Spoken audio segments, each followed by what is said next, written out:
Good afternoon, everyone. Thank you so much for coming today. We are going to go ahead and get started. Welcome to Tacoma Buddhist Temple's annual spring seminar. My name is Reverend Koyama, but I'm not the important person today for sure. We have a minister here with us who needs no introduction, but I'm going to introduce him anyway. We are very privileged this year to have Reverend Dr. Takashi Miyaji. Before I continue, can we please give a warm round of applause to welcome Reverend Miyaji back to the Northwest District. I never get applause that large. They must really miss you. Reverend Dr. Takashi Miyaji was the minister of the Tacoma Buddhist Temple in 2017. He concluded his position here on July 31st of 2020. As of August 1st, 2020, Reverend Miyaji is currently the minister of the Southern Alameda County Buddhist Church, or SACBC for short. In addition, he teaches at the Institute of Buddhist Studies located in Berkeley, California. He graduated from the University of California at Berkeley with a bachelor's degree in philosophy and Japanese language and literature, the Institute of Buddhist Studies in Berkeley with a master's in Buddhist Studies, at Ryukoku University in Kyoto, Japan, with a master's degree in Shin Buddhist Studies and completed the doctoral coursework at Ryukoku University. He specializes in the areas of Japanese Buddhism and religion, in translation of Buddhist scripture, and Jodo Shinshu doctrine and ethics. Reverend Miyaji received his Tokudo and Kyoshi qualifications at the Honpa Honganji School located in Kyoto, Japan. He also obtained the academic ranking of Hokkyo, recognized within Honganji. And for those of you wondering, ministers who get that ranking get to wear a special wagesa with a very cool design on it. You didn't bring it, huh? You didn't bring it, okay. He could really flaunt his academic curriculum, so. He most recently completed his doctoral dissertation entitled Shin Buddhist Ethics through Ryukoku University. Without taking too much of his time, I would like to ask everyone to once again welcome Reverend Dr. Takashi Miyaji back to the Northwest District here at the Tacoma Buddhist Temple. Thank you. Thank you. Okay, great. Thank you very much. Please join me in Gassho. Namo Amida Butsu. Namo Amida Butsu. Namo Amida Butsu. Namandas, Namandas, Namandas, Namandas. Well, thank you very much, everybody, for having me. And I'm going to do something a bit unusual. Usually I do the Gosandai in the beginning, but I'll do that a little bit after I show a video here. But before I even do the video, I just kind of wanted to say hello. I feel a little bit nervous. I don't know why. I should feel at home, but I guess being away for 4 years or so it makes me a little bit nervous, and I feel like I need to be on my toes today. So no drinking until the dinner time later tonight. But the weather has been very fantastic, and I'm really happy to be here on this particular weekend because it's very, very nice. And it's great to be back in Tacoma. I was looking at I still get all the notices from the Tacoma Buddhist Temple, their messages. And then, I saw the event, and that's the picture right there. And I saw my picture. I look like I'm trying to recruit you to join a cult or something like that. My picture is very weird. I need to switch that out. But anyway, I'm very happy to be here today. So thank you very much for having me. Okay, so I'd like to get started. The topic of today's seminar is the joy of the Nembutsu way of life. And then I'm going to do a little bit, something unusual is to show this video, which is an anime video. And I'm going to show this twice, once in English and once in Japanese. What I found, I've shown videos in the past before, and I get comments where people ask me if they could see it one more time, because I guess the first time through, there's a lot to kind of take in these kinds of things. So I'm going to show this twice. I promise I'm not trying to kill time or anything like that. But I think it's effective to show these things twice. This movie, just to give you a little bit of a background, is a movie called Mirai, or I think the Japanese is Mirai no Mirai or something like that, that came out a few years ago. And let's see, let's see. So it's about a boy who his little sister is born, and he's trying to find his place in the family, and is has a lot of questions about why his new sister is the new center of attention and all these things. But at this house, there is an oak tree in their yard, and that oak tree has kind of this the index of everyone's lives and these kinds of things, and it shows their previous lives and that kind of thing. I hope I don't want to give too much information, but so I'll just kind of let this run the first time through, and then I'll explain a little bit more later. Okay, let's see. So hopefully you guys can.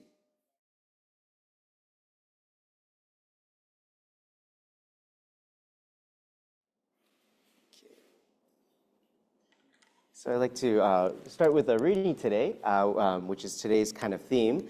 It reads, "I've collected true words to aid others in their practice for attaining birth, in order that the process be made continuous, without end, and without interruption, by which those who have been born first guide those who come later, and those who are born later join those who were born before. This is so that the boundless ocean of birth and death be exhausted." And that comes from the Kyogyo Shinsho. So today's topic, I'm going to be kind of jumping around here and there, but this movie I'm going to take up a little bit later, but it kind of sets the tone for what I'm going to be jumping into today. So that's one of those videos, if you could just kind of keep that in the back of your mind. But before I do that, before I talk about the movie further, I kind of wanted to talk a little bit about Tacoma and my time here in Tacoma and some of the memories I have. So hopefully you might be able to connect with some of these stories. I know that some of you are part of White River or Seattle, but here at Tacoma, one of the things that we do is hakamairi, also known as cemetery visitation. But in one of these locations, we go there and we clean up the area and kind of tidy up the place. And one of these places is the Eatonville Cemetery. Are you all familiar with this location? Okay, yes. So yeah, we go there once a year in the summertime, I believe it was. And we clean up the area, and then kind of this is known as the Japanese or the Japanese American section. And so, we all know about, how there was a lot of racism in the back in the day in the past. And so we would be sectioned off into like the back part of the cemetery. And so this is where one of the areas is located, and so we still go there. And so I remember as I was cleaning up one of the, some of these areas, the areas that are marked off have a very small tombstone, right? It's very small, and then the area that's marked off is very small, as maybe these pictures might depict. And so I kind of look at it, and you see the years. It says something along the lines of like 1916 to like 1918. Right? Or 1917 to 1920 or something like that, or even it's the same year, right? That this person has passed away. So we think about this time. It's during the time of the Spanish flu, right? And so a lot of children were dying at this time. And every time I go here, I'm very kind of touched. When I come here, it's always it's never an ominous feeling. Every time I come here, it's always this nice feeling of being there. We're there with the Sangha. Together, we're cleaning up this area, and we're remembering our ancestors, our past, the people who have come before us.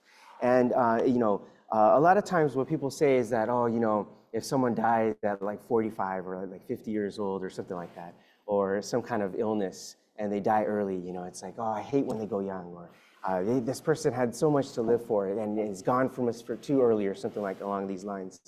And I understand the sentiment behind that, but I also believe that the individual lived to their fullest, right, up until their last moments, right, and so for a child that dies at 2 or 3 years old, did they not live a full life within those 2 or 3 years?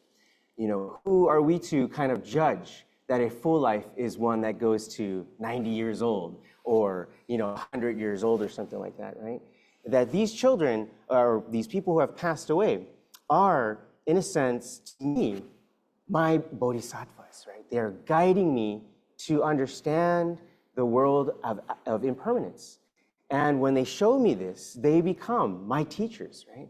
That to show me the importance of this, that not only of that they're my ancestors, right, who have come and struggled in this difficult land, when the Iseis first arrived, but also that they're showing me the importance of the teaching of impermanence, right? And I am being guided by these individuals to this day, right? And so their memory is not lost. They're still working on the people who are living till this day at, in this way through Eatonville.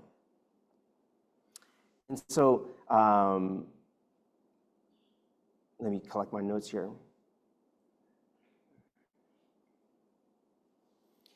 So their existence lives forever in this world of absolute truth. And we call that world of absolute truth the world of Namo Amida Butsu, right? All of your ancestors live in Namo Amida Butsu. You will live in Namo Amida Butsu. And this is something I'd like to talk a little bit more about today. You know, when we recall the loss of our loved ones, we're forced to engage with what this life is about. We're forced to think and reflect on the meaning of life. And it's very hard to make time for that, especially with everyone's, hectic work schedules and these kinds of things. We have to worry about paying the bills, the mortgage, taking our kids to, soccer practice, baseball practice, grocery shopping, what am I gonna have for dinner tonight, these kinds of things, right? And all these things preoccupy us and keep us busy. They keep us from seeing the reality of the situation of our state of existence. So at this time, I'd like to kind of show you another video.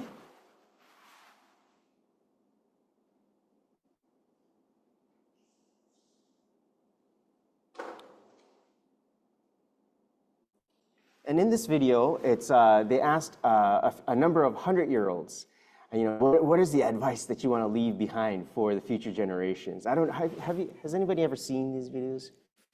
They're very interesting. I invite you to take a look at all this. But there's one particular woman that I would really like to share with you today. Okay.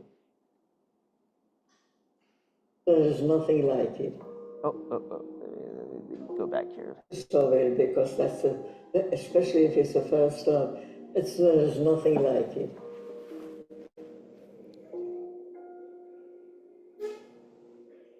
When I had my first children, I had twins, but unfortunately, I lost the twins, and that was the most tragic moment in my life. But I had a daughter, and I enjoyed her company very much indeed. Loved her immensely. When I lost my first baby, it was all the twins went, I was devastated. Eventually, of course, you get used to it because life goes on regardless. You get healed, and what you never forget. So, it's really wonderful to have something left behind, even if they are no longer here. They're there, they're in your mind, they're in your air, all around you. It's really a wonderful, wonderful feeling. I think a lot of my children, even today, after all these years, I can still sit here and I can talk to them and as if they were still alive. When people pass this way, they hear me talking to myself. They think I'm crackers. But I'm not crackers. I'm only just thinking about my children.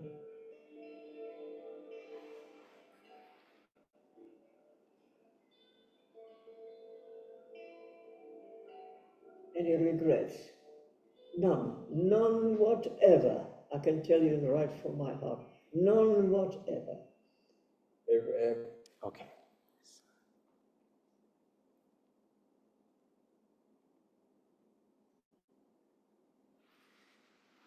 Okay, so this message that she gives is such a moving message, right? That fits precisely with Amida Buddha's message of great compassion. Keep in mind, this takes place in England, right? And so these people have probably no or little to no connection to Buddhism, don't know the words Amida Buddha, Nembutsu, or Pure Land. Yet her explanation is precisely what this teaching is about. What we see here is a person who speaks from the experience of great loss. I can't even begin to imagine what it would be like to lose your own offspring. But she tells us from her own words, through her own experience, that she hasn't lost them. Her children are still with her. They are right there with her and spend every moment with her. They become the air that she breathes, the food that nourishes her, the water that sustains her, and the sun that warms her. They are there with her in her memories and in her heart. And in this sense, they never die. They're always with her. In every moment, she is constantly spoken to, and they are telling her that they love her, telling her that they are there with her, that she is okay, and that she is embraced just as she is. They speak to her from the world of oneness, the world of truth, the world we Jodo Shinshu Buddhists call Pure Land. She continues on to say that she has no regrets in life, nothing left undone, no feeling of, man, I need more time, right? I need more money, I need more. Her experience of great loss became her greatest source of strength. And what more can we want in life when we think about it? She is thoroughly content with her path, despite the hardships that she had to undergo. And so how can we be like that, might you ask? And in my eyes, again here, just as with the Eatonville children, this woman is a bodhisattva to me. Right? Her children are bodhisattvas to her. They teach her about the world of great compassion, the world that connects us all together. Right? The end of life is tragic and painful, but it is not the end. And it certainly does not mean that our bond with them has been severed forever. It has merely undergone a great change. So one way we can understand this woman is that she is the strongest person in the universe, right, in a sense, right? In her physical frailty, she is the strongest person alive. Why? Because death is no longer her enemy. She does not fear death anymore. And because she does not fear death, she does not fear life. She lives truly and authentically. And in my eyes, that's stronger than Arnold Schwarzenegger or Mr. Olympia, right? Her malleability and softness in heart and mind makes her indestructible. And in her heart, I see permanence. I see truth, right? And truth is compassion. So from a Jodo Shinshu perspective, this woman has tapped into the world of great compassion, the world of absolute truth. And this is what grounds her. It becomes the life source of her spirit to be able to carry on in this life. She becomes ever more grateful, ever more content, ever more at peace because she is grounded by this world of absolute truth. In Jodo Shinshu, this world of truth is one of wisdom and compassion, of clarity and warmth. It embraces us just as we are, and all we have to do is awaken to this truth by hearing its calling voice. Truth speaks out to us by saying to us, Namo Amida Butsu, hear this truth, listen to this truth. And when we truly receive this teaching, we will naturally put our hands together, right? Naturally put our hands together in deep and humble gratitude and respond by saying the name, Namo Amida Butsu. Thank you for showing me this world of great compassion that brings me peace and hope to my heart. If you look at the liturgical book of the Shin Buddhist service book, or some other service books, and it says the translation for Namo Amida Butsu, it reads, I take refuge in Amida Buddha, right? And that's not wrong, okay? So let me just say that firsthand, okay? It's not wrong, but it also isn't the full picture, right? It's not the full story. Right? The full story, that's the second half of the story. Now I take refuge in Amida Buddha. There's a first half to that story. And that first half to that story is truth calls out to us, right? Truth calls out to us first. And then we respond to that with I take refuge in Amida Buddha. So another way to translate this Namo Amida Butsu is not I take refuge in Amida Buddha, but rather refuge in Amida Buddha. There is refuge in Amida Buddha. I think this way it kind of encapsulates more this two-step process that is happening. Amida Buddha is calling out to us. In other words, the world of truth is calling out to us, telling us to awaken to this world that embraces us. And when we hear that calling voice, we then respond with Namo Amida Butsu. Right? And so it doesn't happen just in the Hondo, right? Or when you're standing in front of the Obutsudan or something like that. This happens everywhere. Truth is calling out to us everywhere. When you're out surfing, or you're walking in, where is it, Point Ruston, or one of those, what's that forest called over there? Anyway, up there, what's that? Port Defiance, yes, out over there, yes, beautiful place, right? That truth is always calling out to you. When your baby is crying, right? Or your granddaughter, grandson takes their first steps, right? This world of truth is calling out to you, right? Telling you to awaken to this truth, that it isn't just about you. You are a part of something greater, something bigger, something more profound that embraces you as you are, right? That's what Namo Amida Butsu is. So when we say Namo Amida Butsu, we can say it anywhere. Nam Mandaus, Nam. My grandpa used to say it everywhere. Nam Mandaus, Nam Mandaus. And like this grandma, she got weird looks, and that because he would say Nam Mandaus all the time, right? And so that would be great if we can get into that habit too. I know we're not going to do that, but it's ideally we can do this anywhere because Namo Amida Butsu is everywhere, right? And that's what the significance of this phrase is. Sometimes people say, ask, where is Amida Buddha, right? Amida Buddha is where you say Namo Amida Butsu. When you say Namo Amida Butsu, out comes Buddha. Out comes the world of truth, right? From your defiled and polluted and corrupted mouth, right? That talks bad about other people, right? That eats toxins and then these kinds of things. I drank how many glasses of wine the other day, right? But despite all of that, the world of truth emerges from our mouths. And so that emergence of the world of absolute truth is what we call, as Jodo Shinshu Buddhists, Namo Amida Butsu. And so that's what the significance of the Nembutsu is. And I think I'm going to kind of stop here to see if there's any questions at this time, to see if anybody has any thoughts regarding this. Okay, yeah. So in for the Zoom folks here, that in Japan, the question was, do people say out loud, right? Nembutsu, yeah. And in certain areas, I think, in recent days, that has kind of, that's toned down. I haven't seen that too often, but when I see it, it's really special when I see it.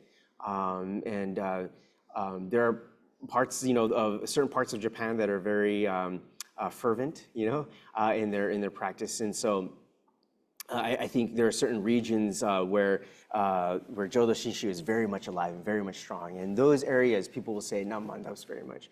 I mentioned my dad's dad, but my mom's dad was also kind of a devout Shinshu practitioner. And my mom tells me a story of how his family his parents are buried in Yamaguchi, and so they would have to take a train from Fukuoka to Yamaguchi. And as soon as they get close into Yamaguchi, my grandpa would start chanting Juseige on the train in front of everybody. And so like she said she remembers like sitting very embarrassed, but that's how devout he was. That's like me chanting Juseige on the BART or something, or that's pretty ballsy. Yeah, but yeah, it is normal to say Nam Mandaus. And then occasionally Honzan, Honzan is the Kyoto, the headquarters. There's at the morning service, there's one person, inevitably, and he's famous for doing this. He goes, Nam Mandav, Nam Mandav, Nam Mandav. And he says, and it's very intentional. It's very intentional. And I get that. But it's still, I don't know, it's still better than nothing, or I don't know if that's the right expression, but I still appreciate it that he's doing that, because I know he's thinking people around me think that I'm trying to be this pompous a-hole, that I'm trying to be like holier than thou, right? But he still nevertheless does it still, right, intentionally. And I think there's something to be said for that. That's it's powerful as someone who's seen that. When we do Sunday services, this kind of gets a little bit off topic, but you know what after the chant, we hit the gong, we say Nembutsu. The doshi says it 6 times, but everybody else, 5 times. We all chant it together, right? That's all. It is exerted. We're doing this on purpose. The spontaneity is not there, right? But it is still our way of kind of saying that we are recognizing that the world of truth is calling out to us, right? And that we are coming together to recognize that we are in this, and we are affirming our place in this world of absolute truth, right? So Namo Amida Butsu is not a prayer. I know we all know this, but just to review here, we're not asking for anything. We're not asking for forgiveness. We're not asking for good health, wealth, even though these are things that we would love to have, right, in this life. But Namo Amida Butsu is going deeper than that. It is affirming our place in this world that embraces us just as we are. Right? And so, yeah, sorry, I don't know if that answered your question. I went on a tangent there. Thank you. Are there any other questions or thoughts? Or anything?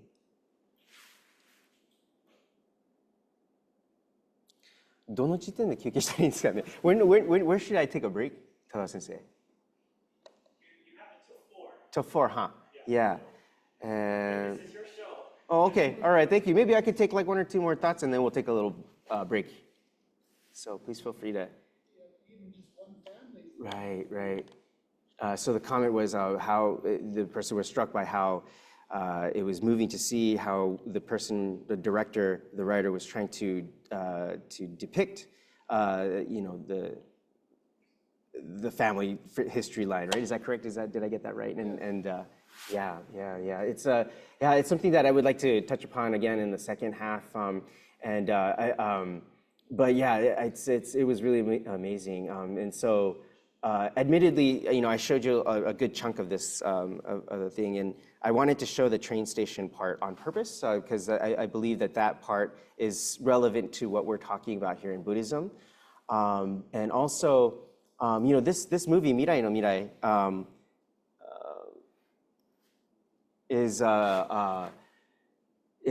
it's kind of slow. In the very beginning, actually, for the 2/3 of this movie, it's like I'm like, where is this guy going with this movie? Like, I don't understand the plot of it, and I didn't really get it until it came to this scene, and then it kind of all came together, and so I was really just struck by this movie, because I don't think there's a lot of movies that do this, right? That try to depict it in this way, other than becoming a religious type of movie, right? And so this doesn't talk anything about religion or anything like that, but it really does this fantastic job of encapsulating the world of truth that how we see it is Amida Buddha in the Pure Land, and the Jodo Shishu teaching.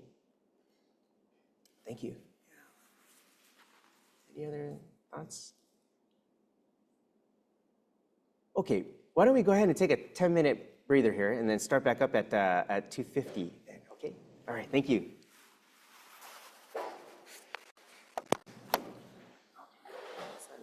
Sound coming in okay? Okay, all right. So, once again, we'll be back in about 10 minutes. We're going to turn the lights back on. Feel free to chat. Once again, there's fizzy water and water on the back table. And if you haven't made a name tag yet, please do so. And then also, for those of you who haven't done yet, or who are still planning to stay for the dinner, we do ask for a $15 donation. So please feel free to put that in the donation box over there. So thank you very much, and thank you, Reverend Miyaji, and we'll continue in 10 minutes. So to keep things a little energized, and not, of course, Reverend Miyaji's lecture is very energizing, but just from a loud whoop, how many of you are from Seattle Betsuin? How many of you are from Seattle Betsuin? How many of you are from White River Buddhist Temple? How many of you are from Tacoma Buddhist Temple? Sorry, Tacomas have it. So we would, anyone else from outside of those entities? Oh, yes, we have a visitor from San Diego Buddhist Temple. Yay! Thank you for coming up all the way.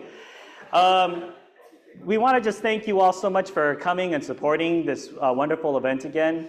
And without further ado, I'm going to hand the mic back to Reverend Dr. Takashi Miyaji. Thank you. Okay. Oh, great. too dark, Thank too you dark. very much. Yeah. Okay. Okay, so I'll continue on with the second half here. So continuing on with the this idea of being in Tacoma, when I was in Tacoma in 2000, let's see, I came in 2017, I believe, and then I left in 2020. It was right during the pandemic, and yeah, so there were still a lot of questions in terms of the pandemic and how that was going to pan out, and I don't think they even had testing yet when I left, and so.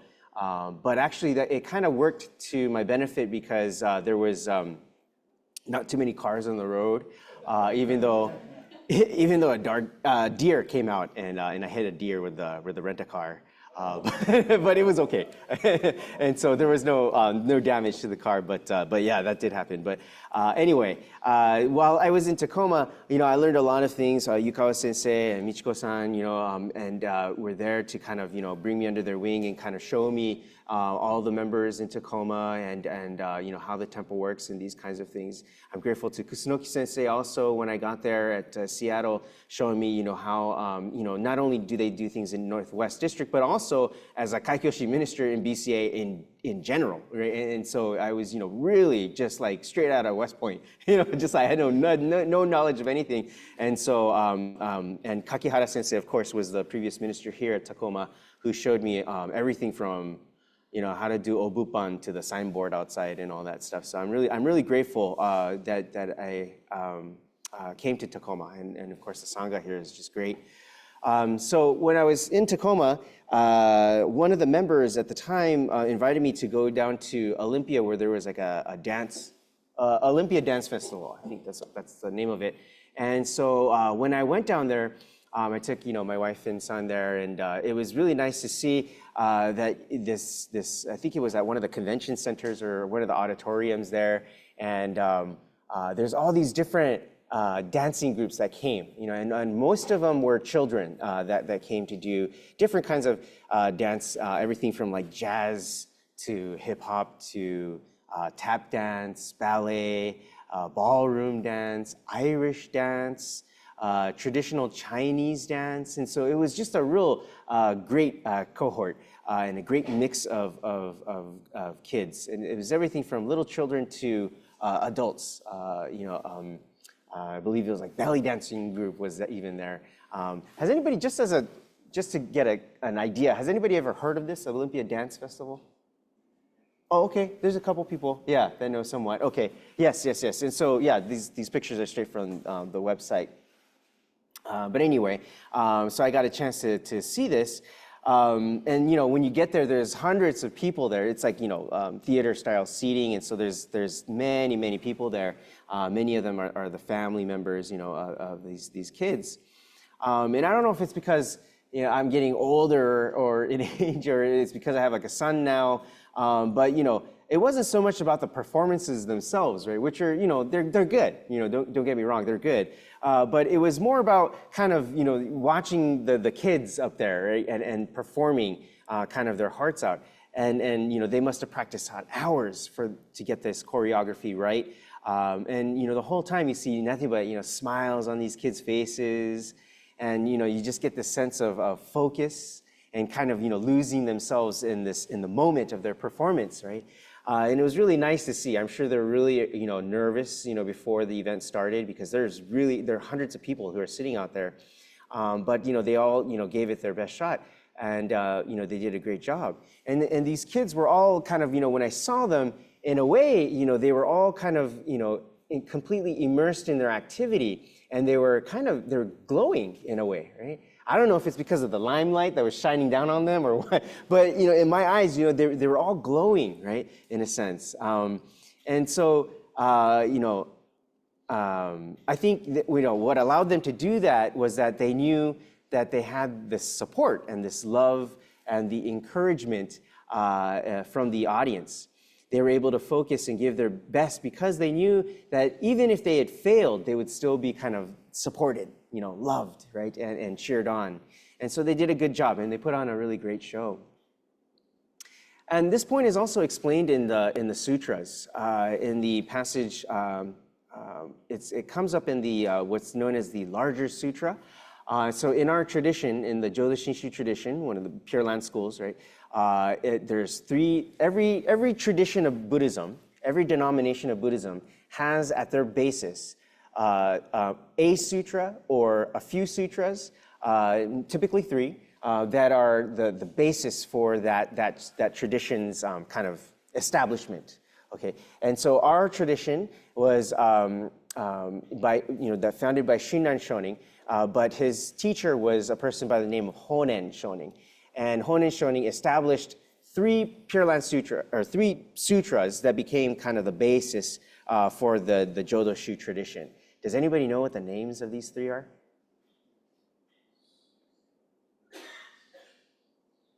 Yeah. Don't know all 3, but I know Amida Sutra is one of them. Yes, Amida Sutra. Yeah, that's one of them. Yeah, Jim. Skavati Vyuha. Yeah, Sutra, the larger sutra. That's 2. Yes, yeah. Thank you. And then there's one more. Contemplation Sutra. Thank you very much. So yeah, so these are the 3 sutras: the larger sutra, the smaller sutra, and then the Contemplation Sutra. Sometimes it's known as the Visualization Sutra. But anyway, and then the Amida Sutra is also known as smaller sutra. So those are interchangeable terms. But these are the 3 that are the basis for the Jodo Shu and Jodo Shinshu traditions. And so we are a part of the Jodo Shinshu, and so this is our basis. One of them, in the larger sutra, there are what's called the 48 vows that were established by Bodhisattva Dharmakara. And the third one states the following here. If when I attain Buddhahood, the humans and devas in my land should not be the color of genuine gold, may I not attain the perfect enlightenment. Okay. So in the Pure Land, it is said that all beings who are born there will be the color gold, right? The golden color. And so how are we to understand this? Well, the way that we can understand it is to say that in the eyes of the Buddha, in other words, in the eyes or in this world of absolute truth, that all beings are equal, absolutely equal, right? There is no difference. It doesn't matter if you're male or female. It doesn't matter, left or right. It doesn't matter if what color or race you are, ethnicity. It doesn't matter what your height is, okay? All beings are included and considered to be equal in the eyes of the world of truth. Okay? And that's how we can understand this passage and what that's saying. And so everybody will be this same golden color. And the Buddha sees all sentient beings as glowing. Right? We are all giving and doing our best to live and perform our lives, right? To live in this life. And whatever we may create or whatever we don't, whatever we may accomplish or maybe not accomplish in this life, are all besides the point. In the eyes of the Buddha, all beings are equal. Right? That's a pretty audacious statement to make, right? If you think about that, right? Because usually when we think about this world, we usually base it off of merit, right? We say that this society is one that's based off of meritocracy, even though it isn't. Right? But ideally, and we like to think of ourselves that it is a society that is based on meritocracy. And so the harder that you work, you should reap the benefits, right? That you sow. And so that's the way that we like to think of ourselves as and this society as. But this is saying something outside of that, something separate from that. It's saying it doesn't matter whether you make it to that bar or you don't make it to that bar. It doesn't matter if you have met the conditions of being a quote-unquote good Buddhist or a good person, right? That you are embraced as you are, right?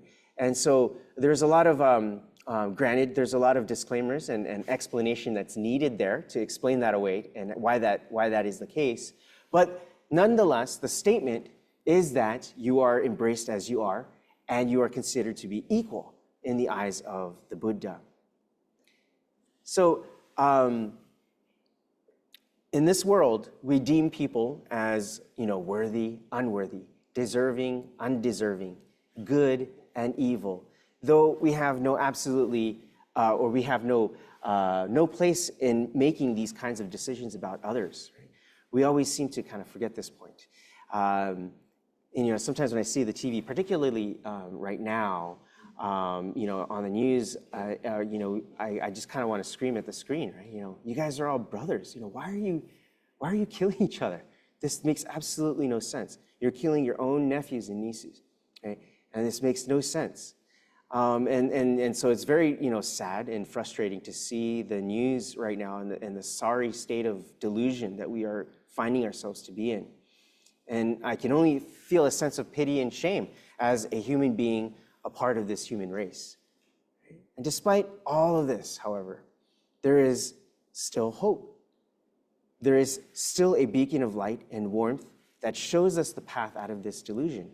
Amida Buddha's compassion embraces all without discrimination and distinction. I want to shift gears for a moment here and tell you a personal story regarding my father, and that he once told me. He himself was a minister, Kaikyoshi minister, and my grandfather was a Kaikyoshi, or not Kaikyoshi, but he was also a minister as well, and taught Jodo Shinshu Buddhism. And so my grandfather taught at Kyoto Women's University, and my father, this story involves him when he was in college. He was trying to get into the doctoral program at Ryukoku University to study Jodo Shinshu Buddhism at Ryukoku, which is kind of not too far away from Kyoto Women's University. Well, nonetheless,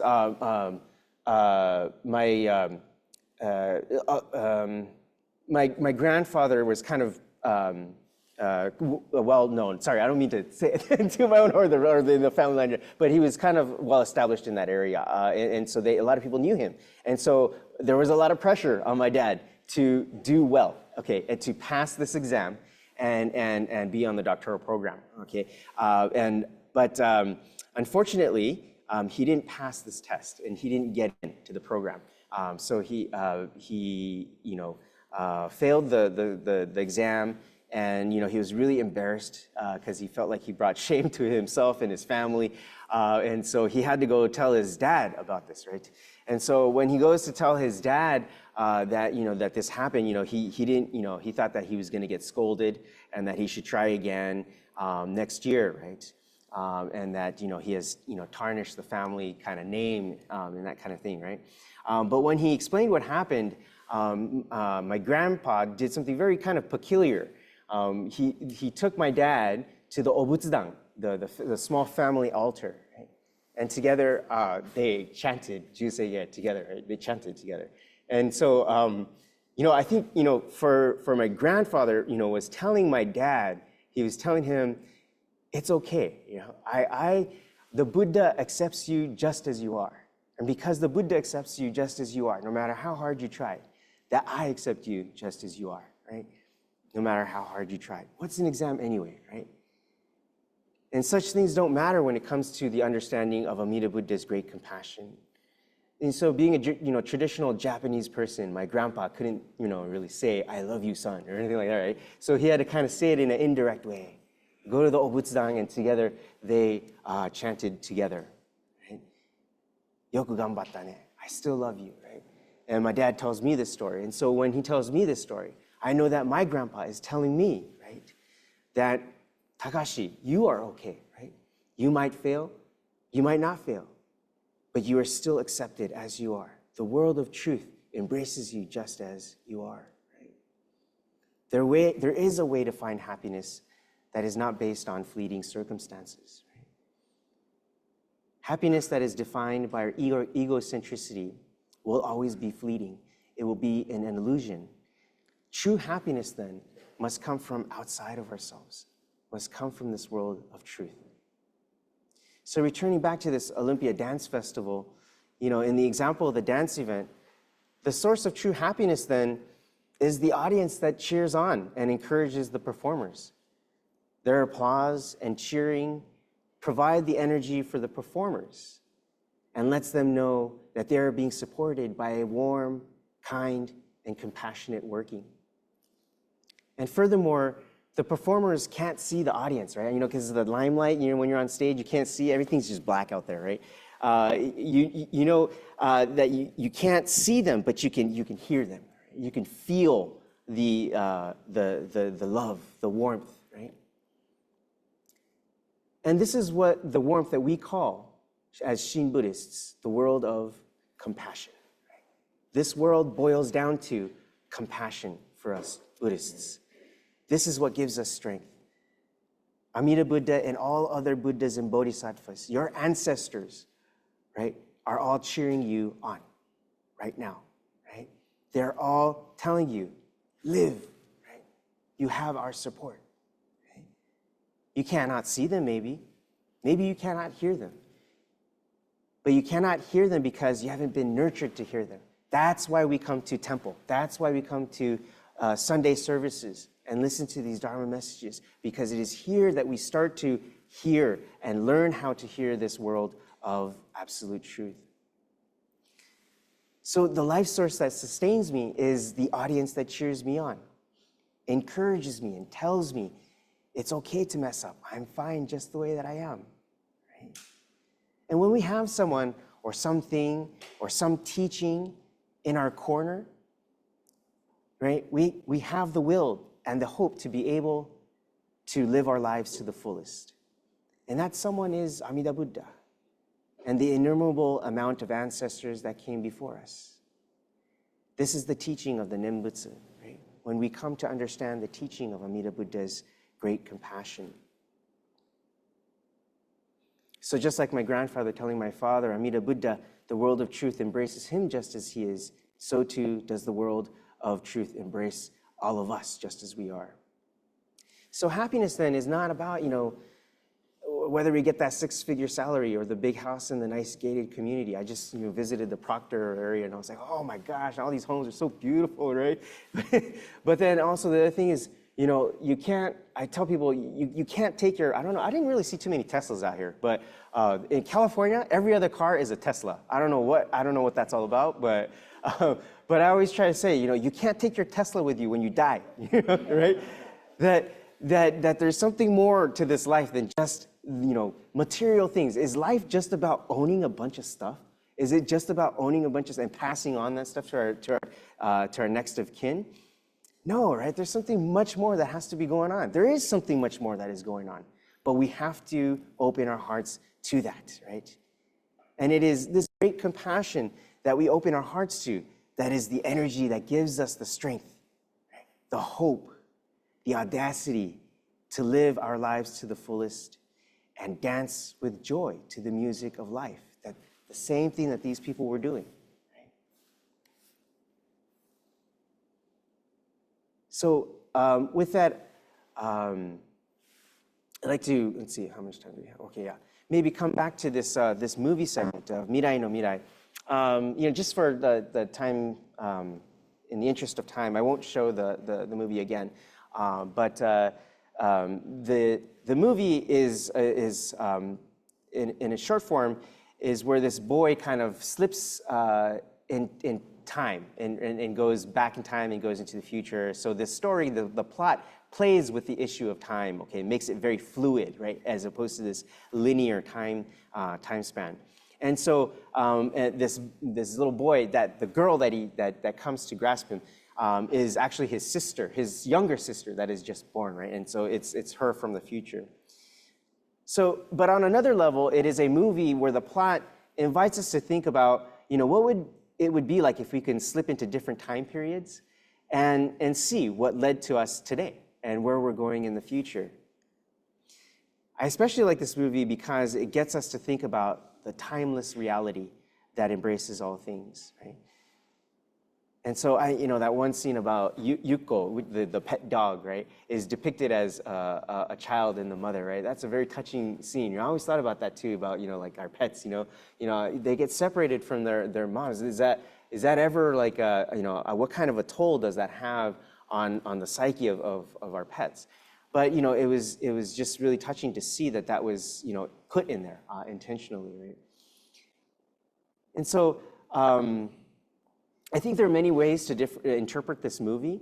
But I'd like to offer you one interpretation. First, the boy is in the train station, right? And it's a very scary and kind of ominous place. But however, in the midst of this fear, anger, and confusion and anxiety, out comes this hand, right? That comes to grab him.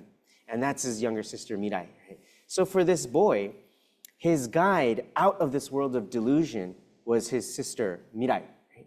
She is the one who shows him how to be a big brother, right? And gives him his sense of identity in the family. We have a word for this in Jodo Shinshu, actually. It's called zenjishiki. Okay, zenjishiki. It translates to good teacher or good Dharma friend. Okay? We have another word for this in Mahayana Buddhism, which is what we're also a part of, and that is bodhisattva, Buddha to be, right? A Buddha to be, right? Which is also someone who vows to save all other sentient beings and not just oneself. And the other important part about this story is that the girl, the sister, finds the boy, right? The boy doesn't find the girl.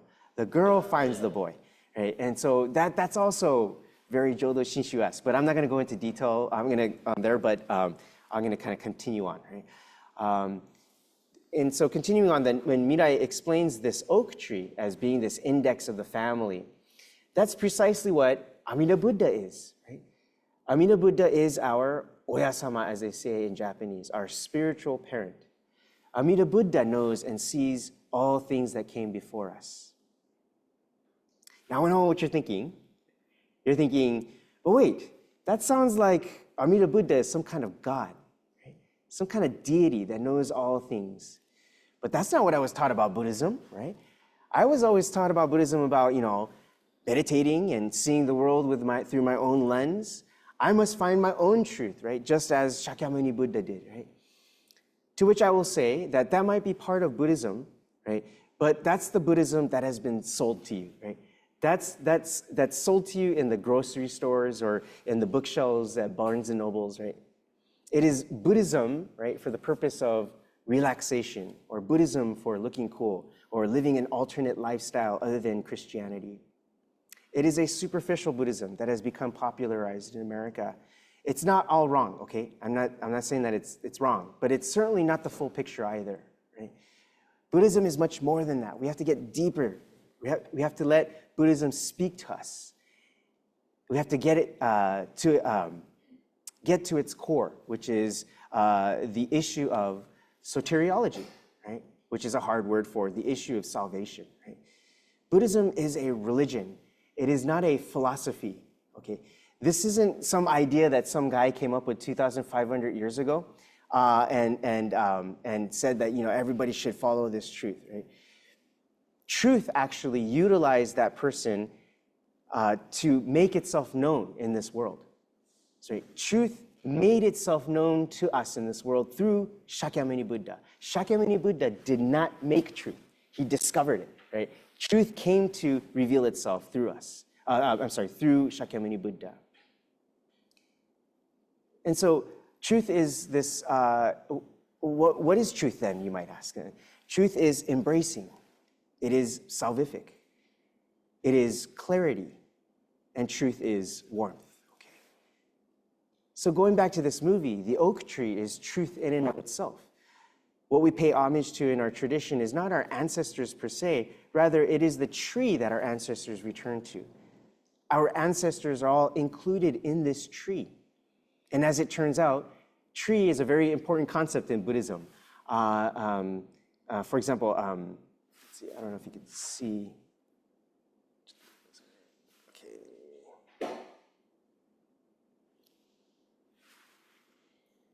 Okay. That second character is tree. The first character is dragon, but the second character is tree. And this is referring to Ryuji Bosatsu, is Nagarjuna, the first of the 7 Pure Land Masters. But anyway, the point I want to draw your attention to is the second character here, which is referring to tree. And tree has this image of formidability, that it's not, you can't take it down. It's permanent and everlasting. It has deep, deep roots that you can't see, right? And it sees far off, right? So that's what the significance of tree has. And so tree is a very important concept in Buddhism. What else is very important? Umi, ocean, is a very, very important concept in Buddhism. This vast and kind of ever expanding one world. Okay. There's a lot more to be said about this water example. Let's see, do you have time now? Okay, let me just explain it very quickly here. Let's say you go to like Point Ruston here, and you go along the water, and you see, at the bay, at the pier, there at the columns in the water, there's like barnacles. It's all like it's got that gooey algae on there, and then the water is looking gross, and a lot of people throw away trash and stuff like this, and the water is very stagnant and it's very murky looking, right? But that stagnant and murky water, when you look up very far into the horizon, becomes this beautiful ocean, right? How is it that this stagnant, ugly, murky water becomes that ocean? And it's the same ocean, right? It's the same body of water, right? And so that's what how Amida Buddha is regarded with us, right? That we are these sentient beings full of defiled, blind passions. We are in this world of delusion. There is no way for emancipation, yet there is a way to emancipation. Through the inconceivable working, through this, how shall I say? Some people might call it miraculous, actually, but we call it inconceivable working. It converts this world of murkiness to the world of beauty, right? To the world of oneness. That is the working of Amida Buddha's great compassion. And so this ocean also has a very significant kind of meaning in Jodo Shinshu as well. Lotus flower, peonies flowers, right? Flowers are very important. Peacocks and birds are very important in Jodo Shinshu Buddhism. The birds that chirp the Dharma in the world of truth, okay? Anyway, on and on it goes. Nature, nonetheless, is very important. I went off on a little bit of a tangent there. So when the boy then comes to see the different events that happened far before he was even born, he was able to come to see the significance of his life and its preciousness. And he was able to affirm where he was now and able to live now in confidence as the older brother, right? And a vital member of the family. And he saw equally his sister as a vital member of the family, right? And what we can gather from this movie is that when we awaken to Amida Buddha's great working, we come to see the significance of our lives. Now we are not separate from everybody else. We are all interconnected, right? We are not alone in any way. And under no circumstances are we ever to be abandoned by this world of truth. When we awaken to Amida Buddha, we see where we will go to when we pass on. We see where everyone else goes to when they pass on. And this life takes on this new significance of being priceless, right? And what else could we want in this life, right? What else could we want?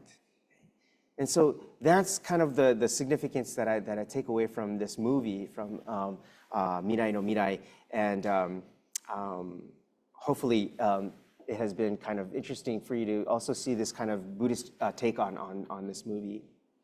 So I'm going to conclude today by talking about recapping what I talked about earlier. I know I jumped around and showed a bunch of different examples. In the beginning, I talked about the person in her hundreds who talked about her twin daughters, and that her loss became the catalyst that took her on the journey to find meaning in life.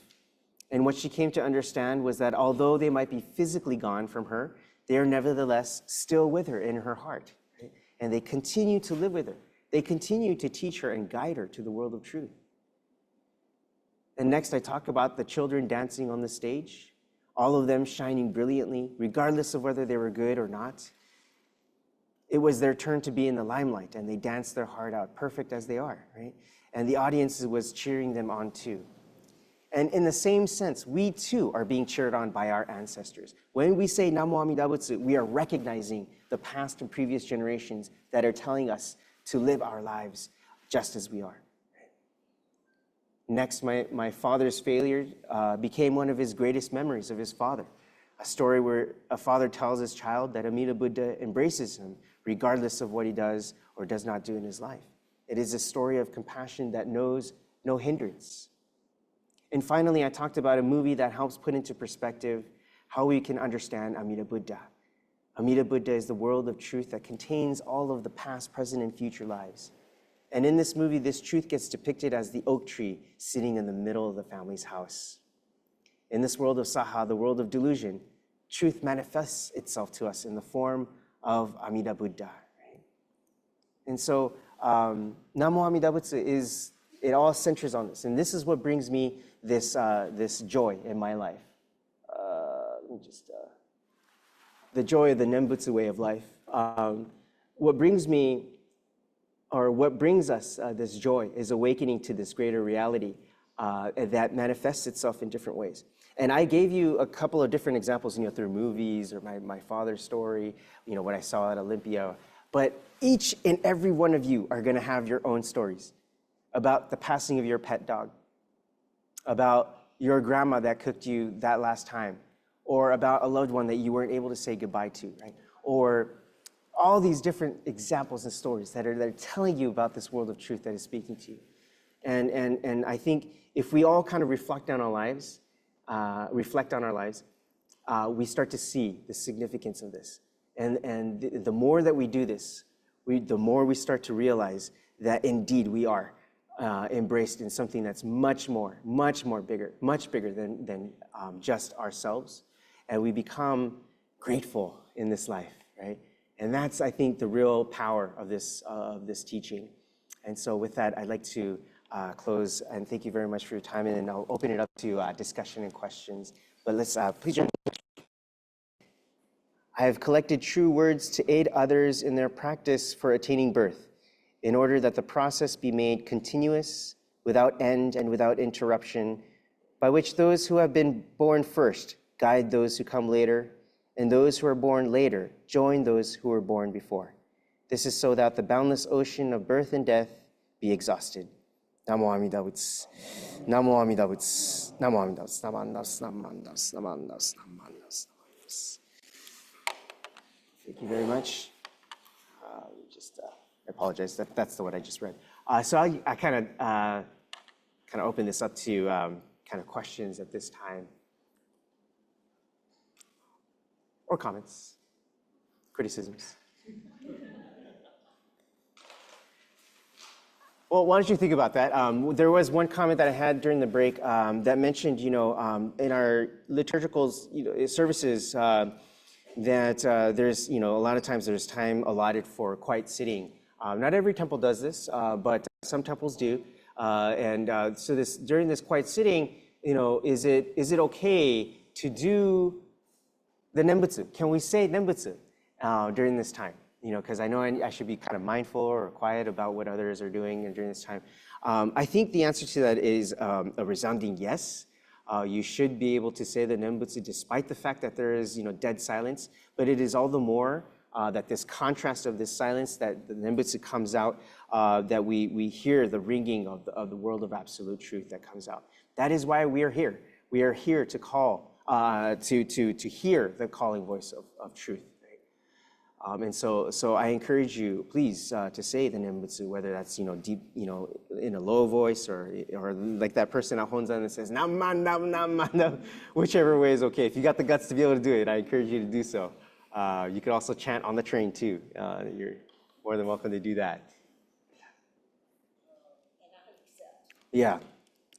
So the comment was, in this message here today, is that that it is a loving world, or in that we are accepting of everyone.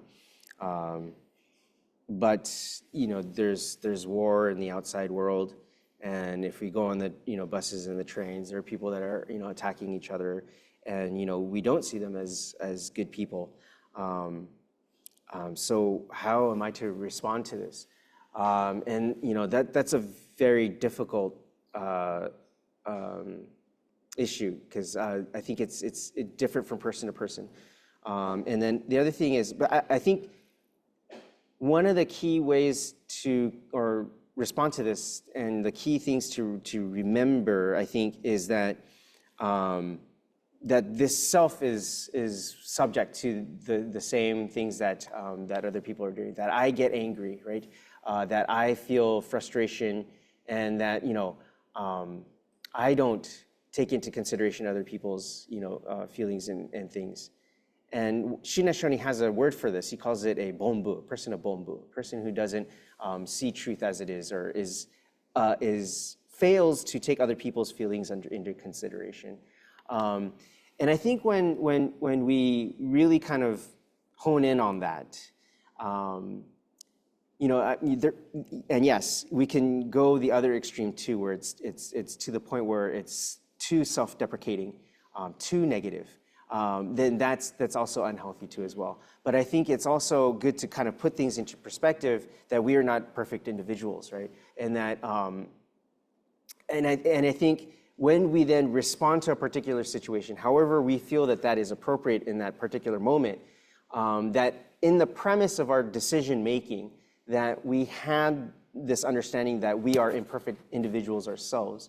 I think that changes the way that we respond to certain situations. I think that we become less judgmental of others. And I think that even our worst enemies, or the people that we feel are not deserving of life or these kinds of things, that we still have more of this feeling of sympathy or empathy towards them. And I think that is one of the ways that I would kind of respond to that situation. I can't give you a definitive, right, you should do this to be a better person, or you should tell that person to stop, or that kind of thing. Each person is going to come to their own decision on their own, I think. And that's encouraged, I think, as Jodo Shinshu Buddhists. That's the beauty of Jodo Shinshu Buddhism. I'm not sure if beauty is the right word, because it is this. On the one hand, you're given this great freedom, right, to be able to decide for yourself what is the appropriate action to take in a certain situation, right, in terms of ethics. But at the same time, you're given this heavy, heavy responsibility that you have to make that decision, that you have to, right, to figure out what is an appropriate life for yourself. Jodo Shinshu Buddhism is not going to tell you have to vote in this coming election in this way, or that you have to support this political cause, or this social action, or this proposition that's coming up in the elections, or these kinds of things. It has suggestions that it can make. It has values that we can kind of take into account. But in the end, the individual has to decide for him or herself what is the appropriate course of action to take. And for a lot of people, that's very frustrating to hear that. They want more of a concrete answer, right? But I can't tell you, right? I can't tell you that, right? Because I can't, because I myself have my own karmic upbringing, right? And it's going to be different, and how we respond to situations is going to be different. Do you have any follow-up thoughts on that, or any kind of? Yeah. No, but thank you for that comment, because it does come up in every discussion, and even within the ministers, we're having a real tough time in thinking about this Gaza issue, because it's we see the news, and it's like I feel frustration and anger, and then sadness, right, all at the same time. But I think that is all the more reason why this message of the Dharma is crucially important, that we need to get this out there, to say to the world that there is a faith-based tradition that doesn't say you're either with me or against me, right? That this tradition says, it's that same malleability of the woman that was the 100-year-old woman, where her strength was in her softness. The strength was in her gentleness, right? And that's what in my opinion, is the difference between Shinjin and faith. That faith is this holding on to your view and everybody else is wrong, right? And that's why I must kill these people, right? But Jodo Shinshu's faith, which we call Shinjin, is not this holding on to faith, because this faith is not ours, right? It becomes ours, but it's not initially ours, right? And so that's the crucial difference between our tradition of the idea of faith and other traditions on their idea of faith, I believe. And that's a message that I think we need to really kind of hone in on a little bit more and make that a little bit more well known in this world, because I think it's needed. Because I think a lot of people are really holding on to their own ideas of what life should be like and how you should live your lives, and telling other people that they're wrong in their views, when that's not the case, right? And so,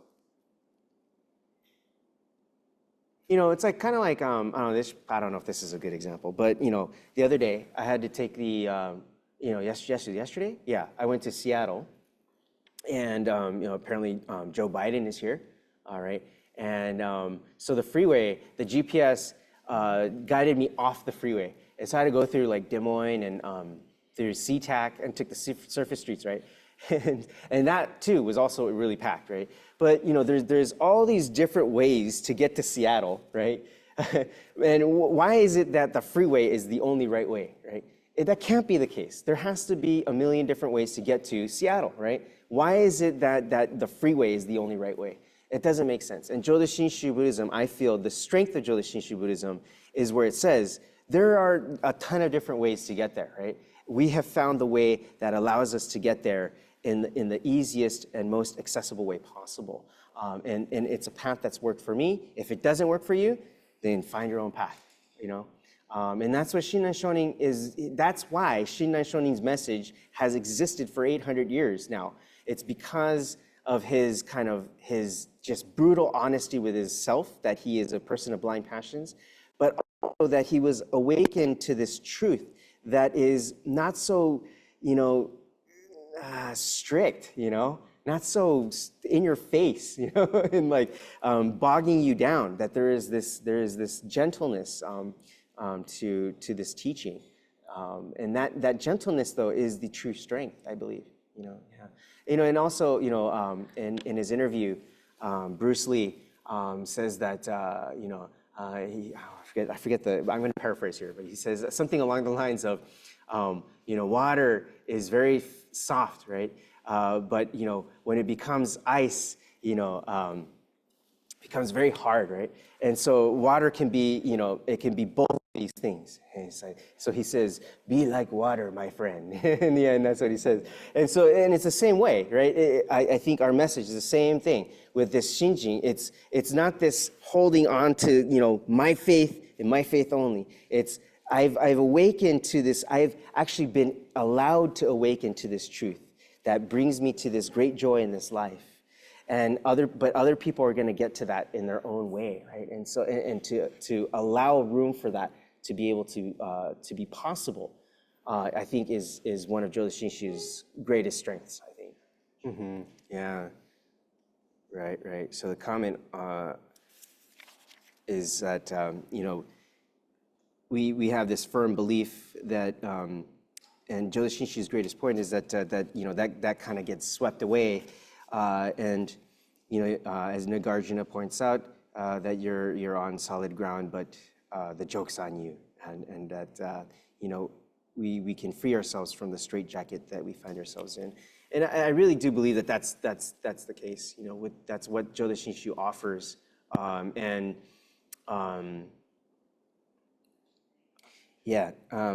So the question was, I made a remark that, Buddhism is a religion, not a philosophy.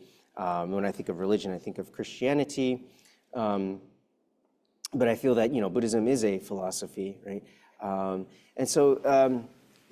Thank you for that comment. I think, the point, the difference that I was trying to draw there, I think everybody's going to have their definition of what philosophy is, and so I'm not saying outright that that Buddhism is not a philosophy. I think I think there's a lot of points about it that teaches this teaching that's philosophical, that's in line with philosophy. But the point that I was trying to draw there was to say that philosophy is, well, maybe I should put it this way, that religion contains within inherently an aspect of soteriology, the issue of salvation. And that is a crucial part, even in Jodo Shinshu. And I know that when we hear that word salvation, it's a heavy, loaded term, right? There's all these connotations. The one that you just mentioned, that it's associated heavily with Christianity, and for that reason, there is a kind of a hesitancy towards using that word salvation, and towards talking about issues regarding salvation, right? In Buddhism. But the thing is that the point that I'm trying to draw is maybe philosophy wasn't the best word to use. But in my opinion, philosophy is defined as what goes on in here, right? How we understand this world of truth. And the world of truth is, to a certain extent, understood here, right? But after a certain point, it stops here. It is not a conceptual teaching. It is a teaching that is beyond concepts, beyond the use of language. The ocean example that I gave, the conversion to go from murkiness to absolute beauty is nothing short of what we call inconceivability. But inconceivability, the definition of that, is trying to get at this understanding that the world of truth works beyond what you are able to understand. And that is what Buddhism is trying to get at with the world of absolute truth, or this term inconceivability. There is so much thinking that we can do to understand it conceptually, but there is a limit, right? And then after that limit, it is feeling this connection with this world of truth. And that's kind of the point that I wanted to make with religion, and the difference between religion and philosophy. To point out that it's not about up here after a certain point, because it is what embraces all of us, right? Regardless of how smart we are, regardless of what our professions were in our lives. And so that's the point I wanted to kind of draw upon there. I don't know if that answered your question. Yeah. So I guess the one that I mentioned earlier about the issue of the bombu, right? That we have to see ourselves as the bombu, right? Is kind of an indispensable kind of factor, I think, in this whole conversation. Because if you, let's say, cut that part out, right? And we say, let's look at the Buddhist view of, of social action through the Four Noble Truths or the Eightfold Path. These are the six paramita, right? The Jodo Shinshu, I think, contribution to this conversation is to say that, we have limitations in terms of what we can do, right? That there's only so much that we, after a certain point, we are doing everything based on our blind passion, our egocentric worldview, right? And we can't escape that. Or if we do, it's very difficult to do so, right? And I think that when we try to deny this egocentric self and try to create this perfect self, and we don't make that bar, right? Then we have this this stress, or maybe even trauma that's created regarding ourselves, and that we were not worthy enough because we fell short. But the thing about it is, when you awaken to this bombu self that Shinran Shonin is really trying hard to talk about, it takes off this whole load off of your shoulders to then see yourself in this as you are, right? And as a true, honest individual. And you then have this breath of fresh air, and then you're able to then re-engage with the world, I think, in a much different light than from before. You see it in a much softer way. You stop becoming as judgmental as you would have been had you not taken that into consideration, that person of blind passions. And so I think that's kind of the point of Jodo Shinshu's kind of contribution to this discussion of ethics, which is to say that, rather than to look at other people and what they're doing wrong, to first, let's look at ourselves and what is it that we're doing. And are we as great as we make ourselves out to be? Which the answer to that is probably most likely no, right? We're not as great as we make ourselves out to be. But that's okay, right? That's okay. But now what can we do from there, going from there with that understanding? And I think that's the Jodo Shinshu kind of response to that. I don't know, do you think that would be a good answer? Do you think there would be a follow-up to that, or? ね、難しいですよね。Yeah, it's yeah. So just for the online folks here, that the way that Kusunoki Sensei would have responded to this is that Shinshu is beyond ethics. That in Dharma school, there's a lot of this teaching ethics and how to be a good person, but and ethics is a teaching of how to become a good person, but Shinshu is about how to become this imperfect person, something along those lines. Yeah, and so I think that there's also it's also important that we teach about ethics to the Dharma school. So I just to kind of case in point, the golden chain. There are people who are critical of the golden chain because there is no Shinshu in it, and I get that point. I see the point that's there, but I nevertheless agree with using golden chain and support using golden chain because of this point that yes, it is ethics and it is talking about ethics, but then that's like a crucially important stepping stone to then going to the next step after that, which is to say, wait a minute now, I don't always do the right thing, and I go outside and I don't always see the right thing happening, so, where do we, what is all this, right? I'm not gonna, my son is 8 years old now. I'm not gonna kind of tell him, Jodo Shinshu is like beyond ethics and you don't have to do right for wrong, you can do whatever you want, right? I'm not gonna say those things to my child. He's gonna go and paint the town, right? And so he does need to learn ethics, but after a certain point, then he starts to question, these things that, because, the picture that we paint is black and white, good, wrong, all these things. But after a while, we're all adults here. We see the cracks. I tell my kid, don't cuss. I cuss all the time. As soon as he's out the door, I'm cussing. and that's what it is, right? I think there's a after a certain point, we have to then start thinking to ourselves, is religion about ethics actually? Or is it something beyond ethics, as you just mentioned, Sensei, that it is, Jodo Shinshu is trying to drive at what is beyond ethics and trying to say that religion is not, maybe I should say, not just about ethics. A lot of today's world's religions say religion is ethics, right? But Jodo Shinshu's point, I think, is to say religion is not just ethics, it's beyond ethics. The real conversation of Jodo Shinshu, in Jodo Shinshu's eyes, begins when the person sees the fallibility of the ego mind, sees the fallibility of the conceptual mind that tries to create good and bad, left, right, up and down, these categories, right? And so I think that's Jodo Shinshu's another contributing factor to this discussion of ethics. Yeah, to answer the first question, sorry, for the online folks, there's a two-part question here. The example of the 100-year-old woman not fearing death, is that a sign of not falling to the egocentric worldview? Or, was that the point of showing that example, talking about that example?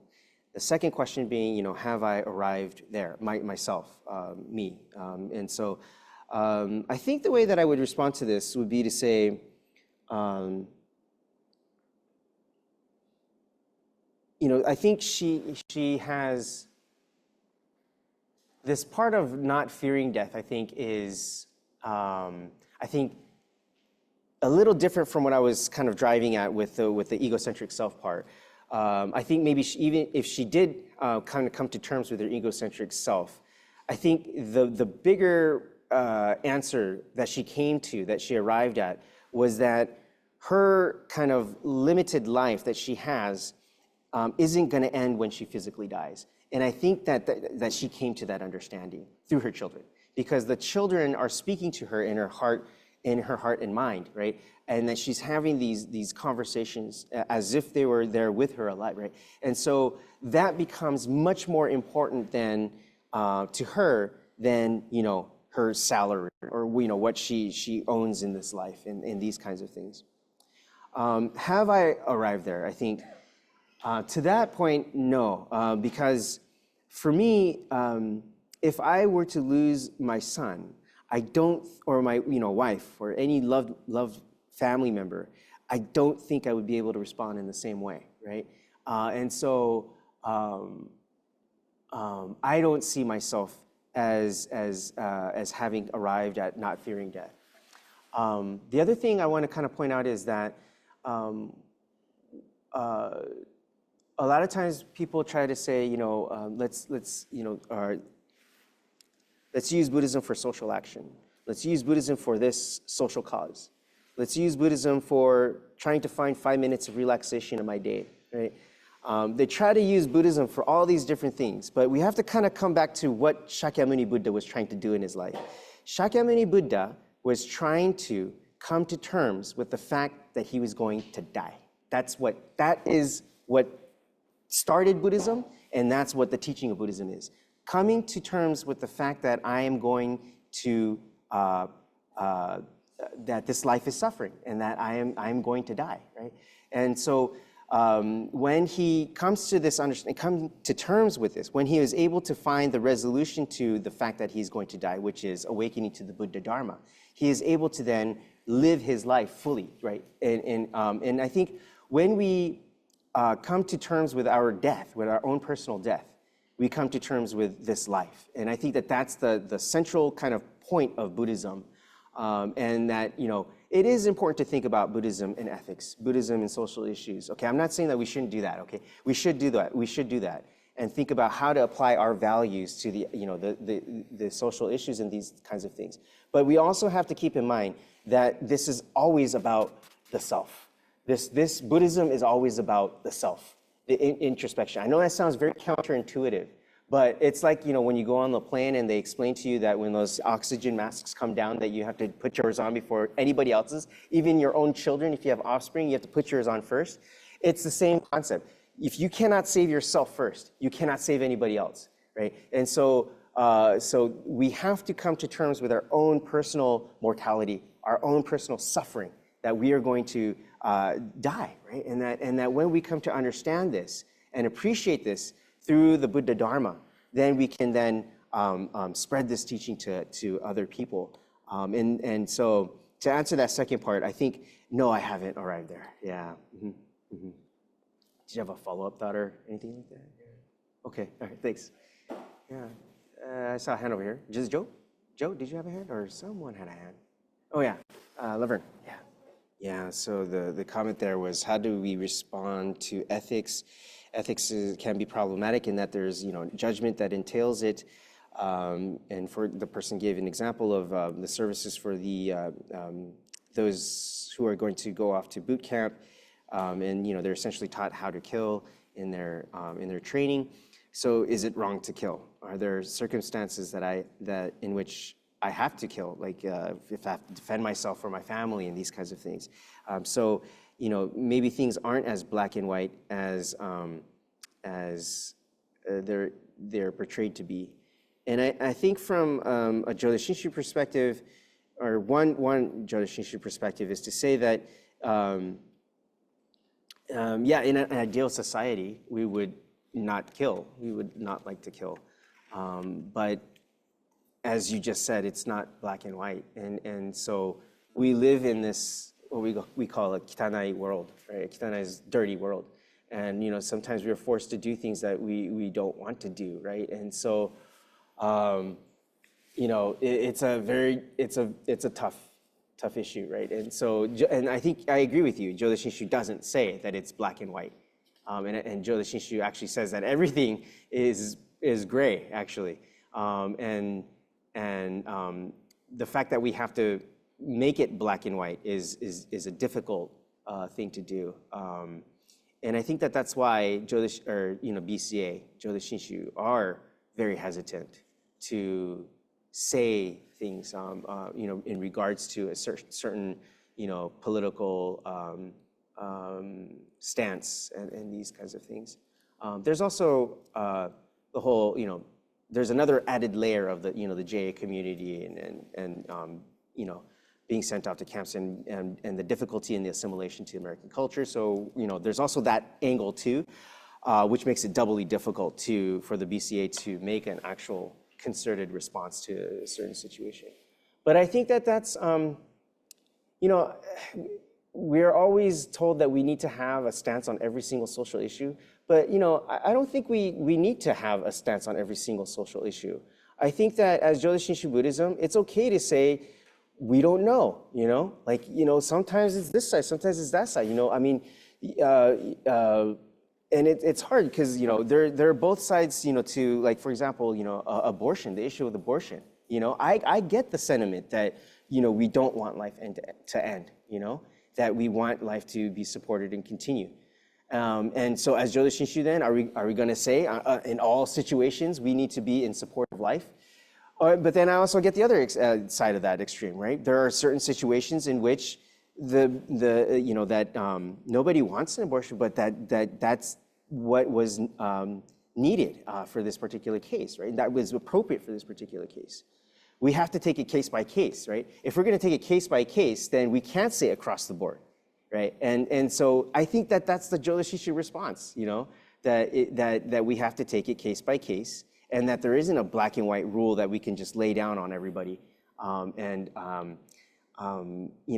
that's speaking to the strength of Jodo Shinshu. But I think that some people perceive that to be wishy-washiness, indecisiveness. But I think if we explained it enough, people will kind of back off a little bit.